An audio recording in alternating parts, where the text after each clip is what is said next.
Toyota a utilisé son partenariat VUL avec Stellantis pour nous proposer ce modèle, le Proas Verso UV. Il est entièrement électrique et constitue un choix vraiment judicieux pour une famille ou une entreprise si vous avez besoin d'un monospace pouvant accueillir jusqu'à 9 personnes. Le voici. Nous allons essayer de vous dire tout ce que vous devez vraiment savoir sur cette voiture d'une manière que vous ne trouverez nulle part ailleurs. Le modèle souvent négligé de Toyota dans le segment des grands monospaces électriques est ce Proas Verso. Si vous êtes à la recherche d'un très grand monospace entièrement électrique de nos jours, il vous faudra un gros chéquier. Comptez plus de 60 000 livres pour une Ford e-Tourneo Custom et près de 90 000 pour une Mercedes EQV. Toyota, cependant, veut proposer une option plus raisonnable avec des prix de départ à moins de 50 000 livres. Le Proas Verso UV de la marque semble bien plus accessible. Le Proas Verso, basé sur le fourgon de taille moyenne Proas de la marque, existe depuis 2016. Son arrivée a marqué le retour de Toyota sur le segment des grands monospaces, un secteur du marché dont la marque était absente depuis la disparition de la Previa en 2007. Mais avant le lancement de ce modèle électrique en 2024, ce véhicule n'existait qu'en version diesel. Et ce modèle diesel a été remplacé par cette variante 100% électrique. Comme auparavant, il s'agit d'une version Toyota d'un modèle du groupe Stellantis, désormais également vendu sous les noms de Peugeot e-Traveler, Citroën et Space Tourer et Vauxhall Vivaro Life Electric. Pour en savoir plus sur ces voitures, téléchargez l'application Car and Driving. Mais si vous vous intéressez spécifiquement à ce Proas Verso EV, vous devrez rester avec nous. Pour l'essai le plus complet de l'industrie, l'essai routier Car and Driving. Toyota propose la batterie de 75 kWh installée sur les modèles cousins de ce véhicule du groupe Stellantis. Ce qui signifie que vous obtenez à peu près la même autonomie que celle annoncée pour ces modèles ici. Elle est annoncée à 343 km, ce qui n'est pas énorme, mais si vous prévoyez d'utiliser ce Proas Verso, principalement pour des trajets suburbains, cela pourrait ne pas avoir d'importance. Comme pour les versions Vauxhall, Peugeot et Citroën de ce modèle, la motorisation comprend un moteur électrique de 134 chevaux. Le conducteur peut sélectionner les modes de conduite éco, normal ou puissance à l'aide d'un interrupteur monté sur la console centrale en mode puissance. La puissance maximale délivre un couple de pointe de 260 Nm dès le démarrage, avec une vitesse de pointe limitée électroniquement à 130 km/h et un 0 à 100 km/h. L'accélération peut être réalisée en 11,9 secondes. En mode éco, la puissance est réduite à 81 chevaux avec 190 Nm de couple. En mode normal, le système électrique produit 107 chevaux avec 200 Nm. Dans les virages, comme on pouvait s'y attendre, il y a pas mal de roulis. Et si, de façon peu judicieuse, vous commencez à malmener la voiture. Si vous pouvez ignorer cela ainsi que la direction un peu floue et que vous ressentez vraiment le besoin d'accélérer, vous constaterez qu'il y a une adhérence et une traction raisonnable. Le diamètre de braquage n'est pas trop grand, à 12,9 mètres, ce qui, ajouté à l'habitacle très vitré, fait de ce véhicule un modèle étonnamment maniable en ville. Toyota a réussi à vraiment différencier l'avant de ce Proas Verso EV de ses cousins Stellantis, avec cette énorme prise d'air inférieure encadrée de gris qui domine la face avant. Cependant, les origines Stellantis sont très évidentes ici sur le côté, comme d'habitude.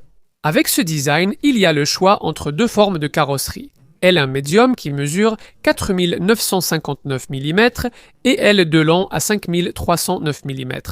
Quoi qu'il en soit, il vous faudra un grand garage. Il est à noter que la hauteur du Proas Verso d'1,90 m est désormais suffisamment basse pour garantir l'accès au parking couvert. C'est une caractéristique relativement rare dans ce segment. À part le logo, l'arrière est quasiment identique aux versions Vauxhall, Peugeot et Citroën de ce modèle. Il est temps de jeter un coup d'œil à l'intérieur. Nous allons commencer par l'avant. À condition d'avoir évité la version longue de base Icon de ce modèle, qui possède une banquette passager 2 places à côté du conducteur, on retrouve ici les 2 sièges individuels habituels. Cela semble étrange dans une Toyota de se retrouver face aux 2 écrans auxquels nous nous sommes tant habitués dans les monospaces et utilitaires de ce gabarit du groupe Stellantis. à savoir un combiné d'instruments numériques couleur de 10 pouces et un écran multimédia central de 10 pouces avec navigation, Apple CarPlay et Android Auto. Nous n'aimons pas autant les interfaces d'affichage que celles des écrans d'origine Toyota, mais tout fonctionne suffisamment bien. La visibilité est excellente grâce à la position de conduite surélevée typique d'un SUV. Les familles apprécieront les nombreux rangements dans l'habitacle, dont ceux des portières, de la planche de bord, des portes coulissantes et les portes gobelets, avec une capacité totale de 58,5 litres. D'accord, passons à la deuxième rangée.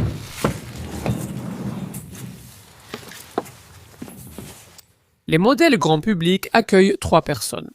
En évitant la finition de base Icon, ces sièges sont montés sur des rails réglables pour les faire coulisser, et vous profitez aussi des tablettes au dos des sièges. Le modèle XL haut de gamme remplace la banquette 3 places par 2 sièges individuels de type capitaine, séparés par une table de salon escamotable. D'accord, pour accéder à la 3e rangée, il faut rabattre le dossier du siège, puis soulever l'assise vers l'avant. Comme ceci. Toutes les versions ont 3 sièges arrière, et l'approche utilitaire offre de vrais avantages aux passagers de la 3e rangée, tant pour l'espace aux jambes que pour la garde au toit.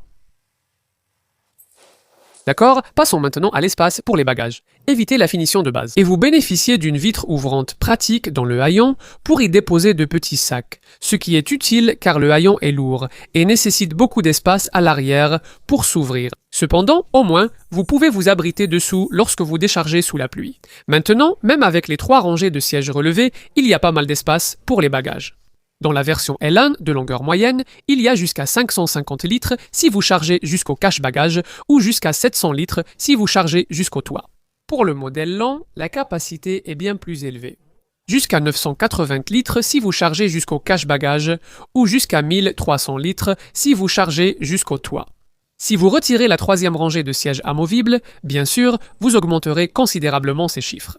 Et si vous avez le système de rails au sol installé et que vous pouvez également retirer la 2e rangée de sièges, vous libérerez 3511 mm de longueur de chargement. Et la capacité de transport de votre Proas Verso ne sera pas très différente de celle du fourgon Proas sur lequel il est basé.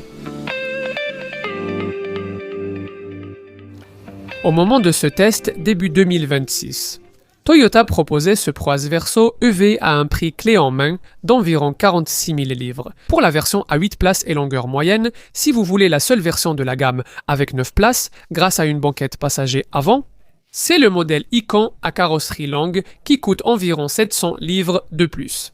Comptez davantage si vous voulez un peu plus d'équipement dans votre Proas Verso. Il existe une version intermédiaire, design à 8 places et longueur moyenne à un peu moins de 50 000 livres ou une version design premium à 8 places et carrosserie longue encore mieux équipée à un peu moins de 54 000 livres.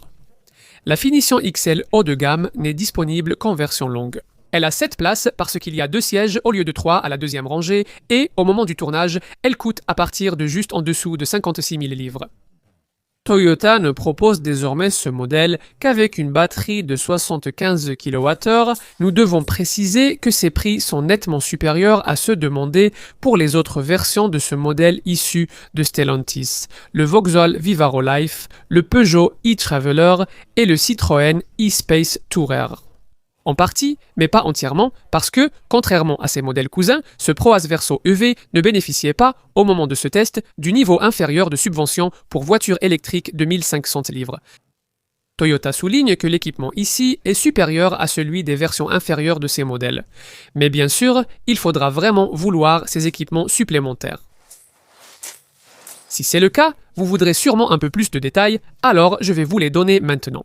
Toutes les versions de ce modèle ont des phares LED et feux de route automatiques, anti-brouillards avant, essuie-glace à détecteur de pluie, vitres arrière surteintées, rétroviseur rabattable électriquement, capteur de stationnement arrière, régulateur de vitesse et alarme complète. Et chose rare sur un véhicule électrique, une roue de secours temporaire.